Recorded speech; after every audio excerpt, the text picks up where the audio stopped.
Hagrid et ses bêtes fabuleuses. Hagrid est né le 6 décembre 1928, d'un père sorcier et d'une mère géante nommée Fridluva.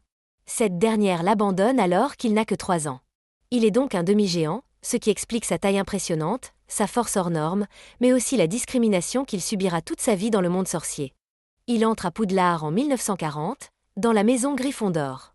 Son père meurt durant sa 2e année, ce qui le laisse orphelin très jeune. Il développe alors un attachement profond à Albus Dumbledore, qui devient pour lui une figure paternelle.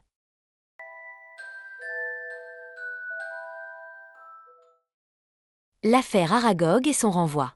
En 1943, Hagrid est faussement accusé par Tom Jedusor, Voldemort, d'avoir ouvert la Chambre des Secrets.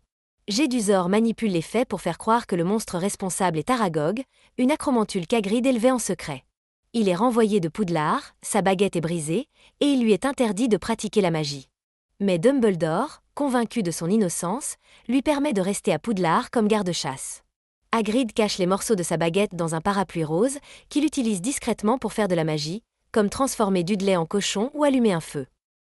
Son rôle à Poudlard.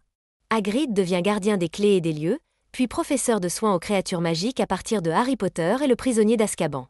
Il est aussi membre de l'Ordre du Phénix dès sa création. Il vit dans une cabane en bois à l'orée de la forêt interdite, souvent remplie de créatures étranges, de gâteaux immangeables et de tétrophores. Il est le premier à accueillir les élèves de première année, les guidant en barque jusqu'au château. Hagrid est extrêmement sensible. Il pleure souvent, que ce soit pour la mort d'un animal, une injustice ou un souvenir douloureux. Il est complexé par ses origines de géant, surtout après que Rita Skeeter révèle publiquement sa filiation dans la Coupe de Feu. Il entretient une relation ambiguë avec Madame Maxime, directrice de Beauxbatons, également demi-géante. Leur romance est marquée par des malentendus, notamment lorsqu'elle refuse d'admettre sa propre ascendance géante. Lors d'une mission pour l'Ordre, Hagrid découvre qu'il a un demi-frère géant, Grope, maltraité par les siens. Il le ramène de force à Poudlard et tente de l'éduquer avec des mots doux et des bonbons. Malgré les difficultés, Grope finit par reconnaître Hagrid comme son frère et combat à ses côtés lors de la bataille finale. Mais Hagrid a aussi quelques secrets à son actif. Il a proposé d'héberger le monstre du Loch Ness dans le lac de Poudlard. Il garde dans ses poches des objets improbables, un hibou froissé, des loirs, des bonbons à la menthe, une bouilloire, et même un tisonnier. Il écrit très mal. Son écriture est décrite comme un gribouillis illisible. Et enfin, il est incarcéré à Azkaban en 1993, à tort, avant d'être libéré grâce à Harry et Dumbledore. Et après la guerre ?